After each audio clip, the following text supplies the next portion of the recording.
신약성경 마가복음 10장 13절에서 23절까지의 말씀입니다. 마가복음 10장 13절에서 23절까지의 말씀입니다. 오늘 말씀을 한 절씩 교독하도록 하겠습니다. 제가 먼저 13절의 말씀을 봉독하겠습니다. 사람들이 예수께서 만져주심을 바라고 어린 아이들을 데리고 오매 제자들이 꾸짖거늘 예수께서 보시고 노하시어 이르시되 어린 아이들이 내게 오는 것을 용납하고 금하지 말라. 하나님의 나라가 이런 자의 것이니라. 내가 진실로 너희에게 이르노니 누구든지 하나님의 나라를 어린 아이와 같이 받들지 않는 자는 결단코 그곳에 들어가지 못하리라 하시고 그 어린 아이들을 안고 그들 위에 안수하시고 축복하시니라. 예수께서 길에 나가실새 한 사람이 달려와서 꿇어앉아 묻자오되 선한 선생님이여 내가 무엇을 하여야 영생을 얻으리이까? 예수께서 이르시되 내가 어찌하여 나를 선하다 일컫느냐? 하나님 한 분 외에는 선한 이가 없느니라. 내가 계명을 안 하니 살인하지 말라, 간음하지 말라, 도둑질하지 말라, 거짓 증언하지 말라, 속여 빼앗지 말라, 내 부모를 공경하라 하였느니라. 그가 여짜오되 선생님이여 이것은 내가 어려서부터 다 지켰나이다. 예수께서 그를 보시고 사랑하사 이르시되 내게 아직도 한 가지 부족한 것이 있으니 가서 내게 있는 것을 다 팔아 가난한 자들에게 주라. 그리하면 하늘에서 보화가 내게 있으리라. 그리고 와서 나를 따르라 하시니 그 사람은 재물이 많은 고로 이 말씀으로 인하여 슬픈 기색을 띠고 근심하며 가니라. 함께 읽겠습니다. 예수께서 둘러보시고 제자들에게 이르시되 재물이 있는 자는 하나님의 나라에 들어가기가 심히 어렵도다 하시니. 아멘. 본문 14절에 하나님의 나라가 이런 자의 것이니라를 오늘 설교의 제목으로 삼습니다. 오늘 말씀 가운데 담겨져 있는 하나님의 놀라운 은혜가 우리의 삶 가운데 깊게 새겨지게 되기를 간절히 소망합니다. 제가 가끔씩 즐겨보는 TV 프로그램이 있는데요. 바로 백종원의 골목 식당이 있습니다. 혹시 우리 성도님들 보신 적 있으십니까? 평범한 동네의 식당을 백종원 대표가 찾아가서 그 나름대로의 문제들을 살펴보고 좋은 해결책을 제시해주는, 어려운 식당이 그래서 다시 활력을 되찾도록 도와주는 그러한 TV 프로그램이죠. 제가 언제 이 TV 프로그램을 보다가 한 번은 평택에서 23년 동안 떡볶이 장사를 하셨던 한 사장님의 이야기를 보게 되었습니다. 한 메뉴를 23년이나 또 하셨으니까, 계속 해오셨으니까 나름의 노하우도 있고 자부심도 분명 있어 보였습니다.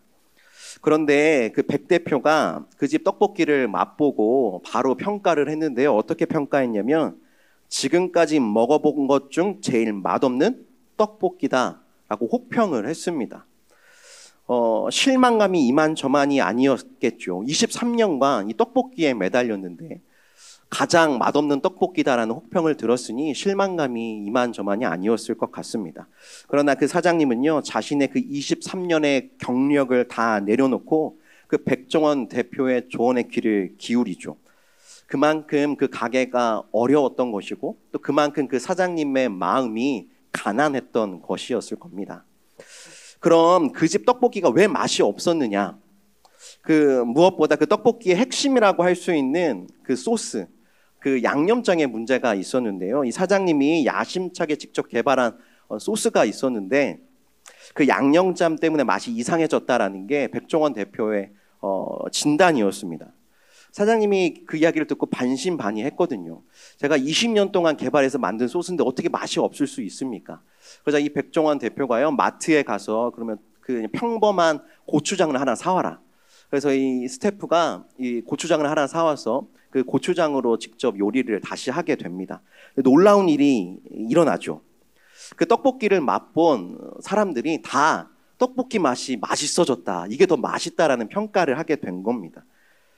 이게 더 맛있다라고 사람들이 이야기할 때 사장님의 인터뷰가 나왔거든요. 사장님이 말을 이어가시다가 말을 멈추시고 눈물을 주르륵 흘리시는 겁니다. 수많은 노력이 들어가 있는 양념장이었잖아요. 20년 넘게 개발해온 고추장인데 바로 그것 때문에 맛이 이상해졌고 장사가 안 되었다라는 그 사실을 이렇게 직시하게 되었을 때 이 사장님은 눈물이 났던 것이죠. 한동안 아무 말 없이 그렇게 눈물만 흘리셨습니다.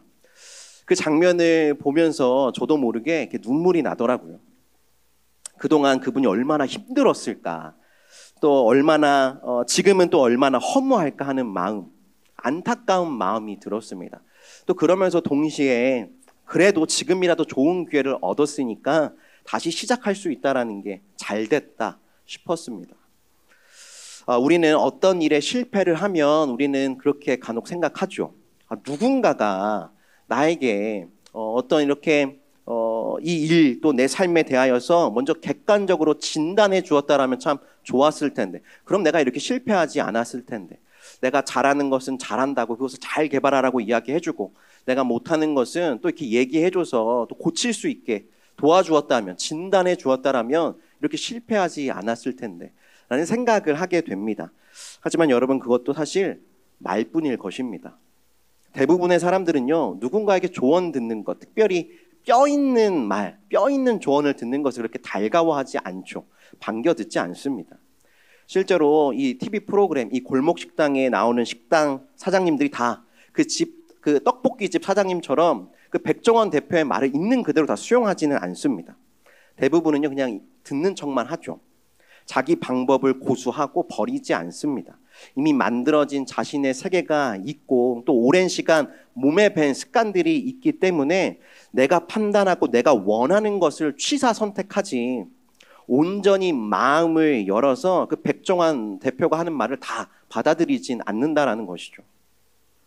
그런데 반면에 아주 드물게 말씀드린 이 떡볶이 가게 사장님처럼 마음의 문을 활짝 열고 정말 선물처럼 찾아온 그 좋은 기회를 온전히 받아들이는 분들이 계시는데, 그런 분들은요, 하나같이 정말 감격적인 인생의 대반전을 경험하게 되죠.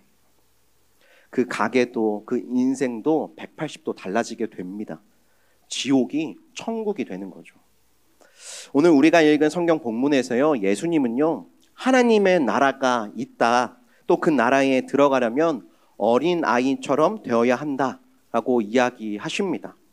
어린 아이를 향해서 하나님의 나라가 바로 이런 자의 것이다라고 이야기하시죠. 여러분, 어린이가 또 어떤 모습이기에 천국에 들어가는 기준이 되는 것일까요? 어린이가 착해서이겠습니까? 어린이들은 죄가 없어서이겠습니까?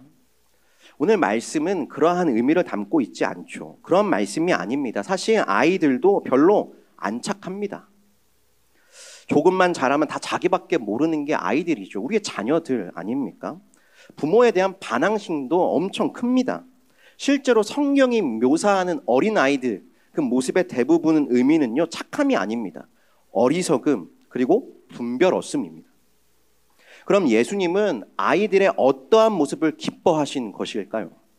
우리 15절의 말씀을 함께 같이 읽어보도록 하겠습니다. 우리 15절 같이 읽겠습니다. 내가 진실로 너희에게 이르노니 누구든지 하나님의 나라를 어린아이와 같이 받들지 않는 자는 결단코 그곳에 들어가지 못하리라 하시고, 아멘. 하나님의 나라를 어린아이와 같이 받들지 않는 자는 결단코 그곳에 들어가지 못한다 라고 예수님이 말씀하시죠. 여기서 받들지라는 표현이 있는데요, 이 받들지라는 표현은요, 받다라는 의미입니다. 받아들이다라는 의미죠. 그러니까 어린아이처럼 하나님의 나라를 받는 자, 또 받아들이는 자가 하나님의 나라에 들어가게 된다라는 뜻이죠. 어떻습니까? 여러분, 이 말씀대로라면 하나님 나라에 들어가는 것이 쉬우신 것 같습니까? 아니면 어려운 것 같습니까? 하나님의 나라에 들어가는 것은요, 별로 어렵지 않습니다. 물론 하나님의 나라에 들어가는 게 별게 아니라는 뜻이 아닙니다. 우리가 하나님의 나라에 들어가는 데 필요한 모든 어려운 것들은요, 이미 예수님께서 이 땅에 오셔서 직접 다 이루어 놓으셨기 때문에 이제 우리에게 남은 건 예수님이 이루신 그 나라를 그냥 받는 것이다. 받는 것이다라는 뜻이죠. 그렇게 그 나라를 받으면 그러면 천국에 들어간다라는 예수님의 말씀입니다. 우리가 하나님께 뭘 드려야만, 또 뭔가를 해야만 하나님의 나라에 들어갈 수 있는 게 아니죠. 완전히 정반대입니다. 드려서가 아니라 잘 받아야 들어갈 수가 있는 겁니다. 지금 여기 이 땅에서 잘 받아야 천국에 들어가는 겁니다. 여러분, 뭘 내고 또 뭘 드리고 또 뭘 헌신하고 그래야 천국에 들어갈 수 있다라고 말하는 모든 종교와 모든 이야기를 여러분 주의하셔야 합니다. 그 이야기의 10중 8구는 대부분 가짜입니다. 예수님은요, 그리 말씀하지 않으시죠.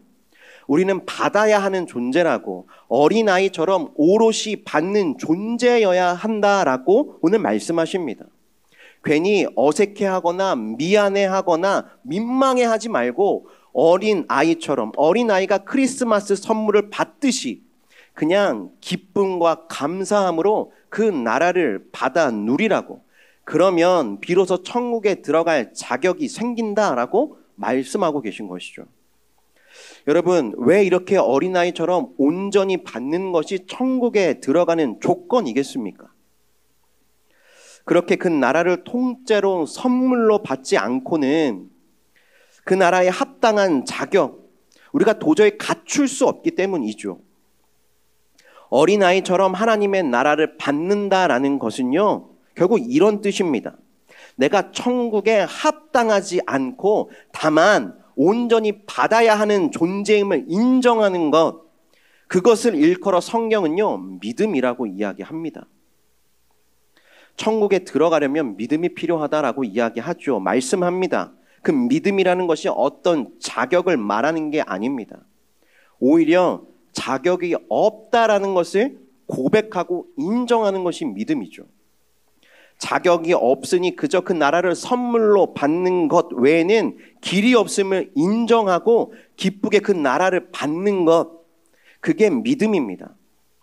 사랑하는 목양교회 성도 여러분, 저는 저와 여러분에게 오늘 그 믿음이 있기를, 또 그 믿음이 오늘 회복되기를 진심으로 축복합니다. 그런데 우리에게 희소식이 하나 더 있죠. 그것은 무엇이냐면 하나님께서 우리에게 그 나라를 주시기를 기뻐하신다라는 겁니다. 당신의 나라를 아까워하신다라거나 감춰두시거나 어떠한 제한을 두신다거나 하지 않으십니다. 전국의 수많은 음식점들, 그 식당 가운데 단 몇 개만이 택함을 받는 그런 경쟁이 아니죠. 누구나 받고자 하는 모든 이에게 하나님은 그 나라를 기쁘게 주십니다. 하나님은 그것을 기뻐하시죠. 적당히 조금만, 일부만도 주시는 것이 아닙니다. 여러분, 예수님께서 하나님의 나라, 즉 그 나라를 주시겠다는 말씀을 한번 곰곰이 곱씹어 보셨으면 좋겠습니다. 그 나라의 어떤 좋은 한 부분만을 주신다라는 말씀이 아니죠. 그 나라 통째로 주십니다. 하나님이 누리고 계신 그 모든 것, 그 모든 나라 전부를 다 우리에게 주시겠다라는 뜻이죠. 전부를 줄 테니 전부를 잘 받으라는 것입니다. 오늘 본문에 그런 하나님의 말씀이 잘 나타나 있는 본문이 있죠. 우리 13절의 말씀을 같이 한번 읽어보겠습니다. 우리 13절 같이 읽겠습니다. 사람들이 예수께서 만져주심을 바라고 어린 아이들을 데리고 오매 제자들이 꾸짖거늘. 주님을 찾아온 부모님들이 있었죠. 그들은요, 그저 자기의 자녀들을 주님이 만져주시기만을 바랬습니다. 하지만 주님이 어떻게 하시죠? 아이들을 안아주시고 머리에 안수하시고 축복하여 기도해 주십니다. 마치 내 아이, 내 자식인 것처럼 안아서 보듬어 주시고 축복해 주시죠. 믿음은 그런 것입니다. 예수님께서 내미시는 그 넉넉함과 그 부요한 품에 안겨서 주님의 그 사랑을 온전히 받아들이는 것, 그것이 유일한 천국의 자격입니다. 그런데 보통 우리는 그게 잘 안 되죠. 천국에 들어가려면 뭔가 더 필요하고 뭔가 더 해야만 할 것 같습니다. 우리가 살아가고 있는 이 세상의 방식과 또 삶의 관성이 우리를 그렇게 만들죠. 그냥 받기만 하고 그냥 누리기만 하는 것을 어색하게 여깁니다. 그래서 하나님 나라도 적당히 받고 또 적당히 갚고 싶어 하죠. 마치 우리가 적당히 받아도 충분한 사람인 것처럼, 또 조금은 갚을 수 있는 존재인 것처럼 우리는 착각합니다. 오늘 주님이 어른들을 향해서 어린아이와 같이 되라고 하시는 이유가 바로 그래서입니다. 겸손도 아니고 또 예의도 아닌 이상한 그 자신의 의의를 내려놓고 주시는 바 전부를 받아 누리라는 겁니다. 성도 여러분, 혹시 우리 성도님들의 그 삶이 이미 천국이십니까? 굳이 예수님께서 말씀하시는 이 하나님의 나라를 받지 않아도 여러분의 그 삶은 이미 천국의 행복으로 가득하십니까? 여러분, 만약 그 예수님께서 말씀하신 그 하나님의 나라가 없어도 그 천국의 행복을 느끼신다면, 그렇다면 안타깝게도 아마 오늘 또 말씀 가운데 등장하는 그 천국에 들어가기가 어려우실 겁니다. 어린아이처럼 하나님의 나라를 간절히 원하지도 않을 것이고 지금 그 말씀을 들어도 별로 기쁘지 않을 것이기 때문입니다. 실제로 예수님은요, 천국에 들어가기가 어려운 사람이 있다라고 말씀하시죠. 우리 오늘 본문 말씀 23절의 말씀을 같이 읽어볼까요? 우리 23절 같이 읽겠습니다. 예수께서 둘러보시고 제자들에게 이르시되 재물이 있는 자는 하나님의 나라에 들어가기가 심히 어렵도다. 아멘. 예수님이 분명 말씀하십니다. 하나님의 나라에 들어가기 심히 어려운 자가 있다. 여러분, 그가 누구죠? 바로 부자입니다. 사람들이 다 돌아간 후에 한 부자 청년이 주님께 찾아와서 영생의 길을 물어보죠. 그런데 나중에 주님이 제자들에게 말씀하십니다. 재물이 있는 자는 하나님의 나라에 들어가기가 심히 어렵다. 낙타가 바늘기로 지나가는 것이 부자가 하나님의 나라에 들어가는 것보다 쉬울 것이다 라고 말씀하시죠. 여러분, 부자가 하나님 나라에 들어가는 것이 왜 그렇게나 어려운 것일까요?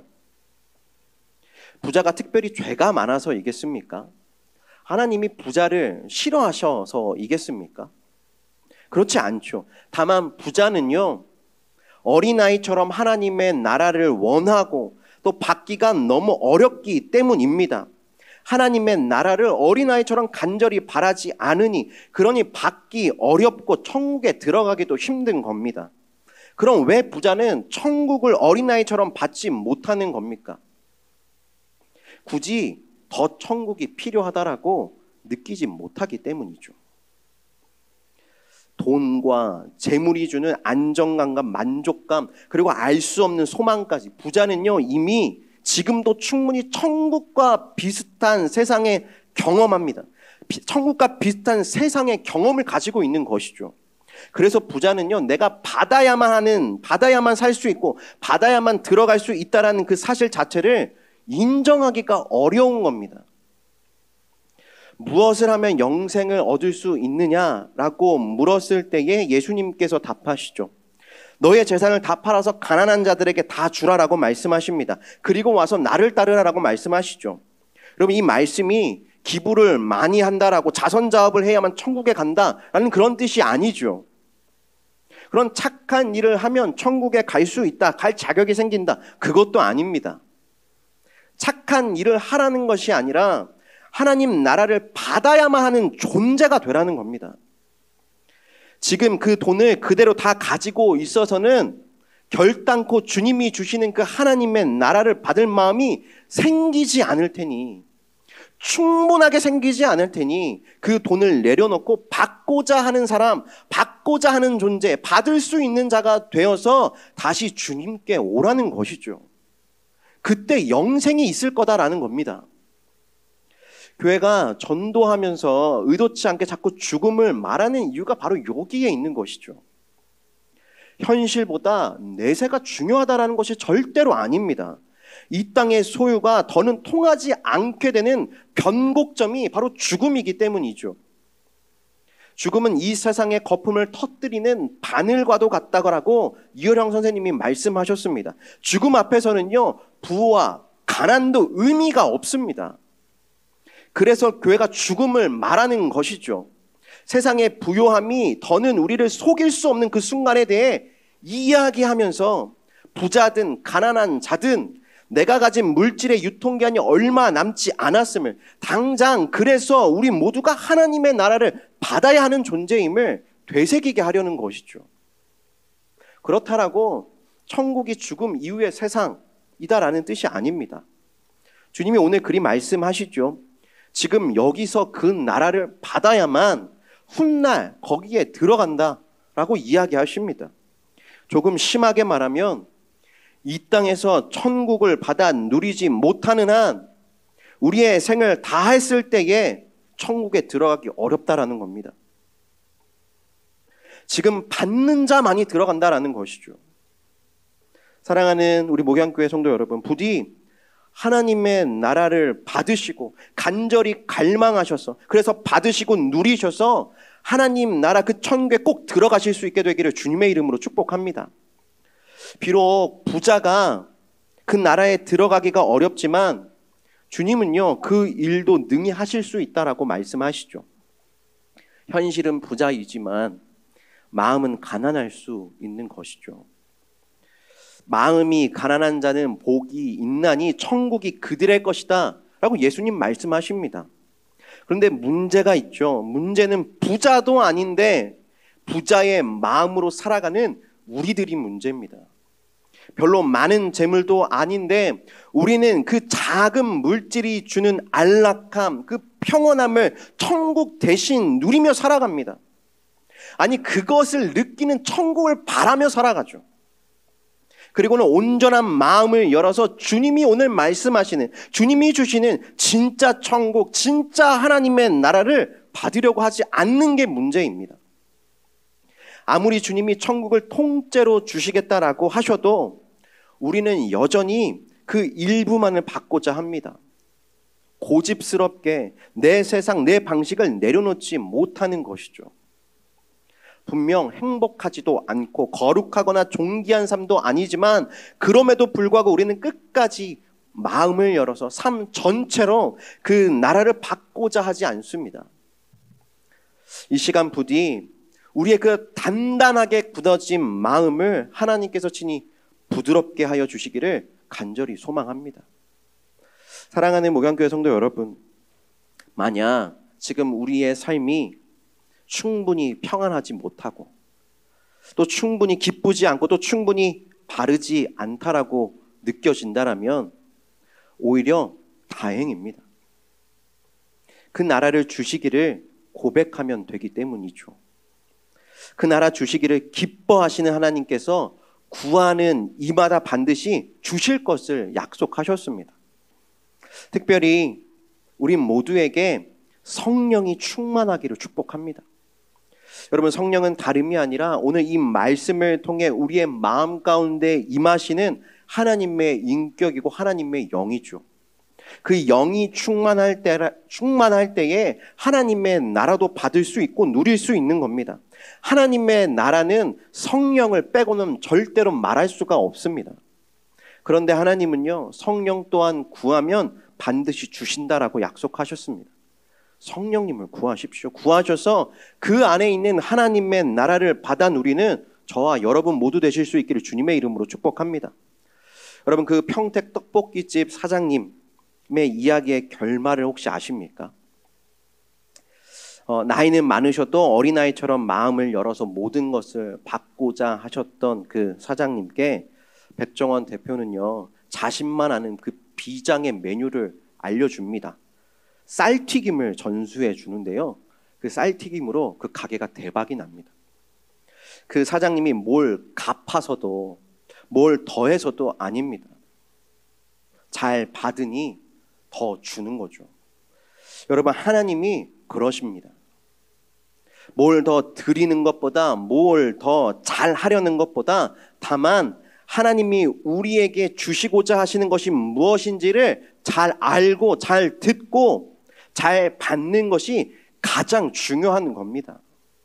그러면 가장 좋은 것을 주시는 하나님께서 그 어떤 것보다도 가치 있고 그 어떤 것보다도 더 복된 것을 우리에게 주실 겁니다. 그래서 우리의 삶에 그것이 흘러 넘쳐서 다른 누군가에게로 흘러가게 될 겁니다. 성실하게 영의 양식인 말씀을 먹으시고 기도로 숨을 쉬시면서 잘 듣고 잘 받으실 수 있는 저와 여러분 되실 수 있기를 간절히 소망합니다.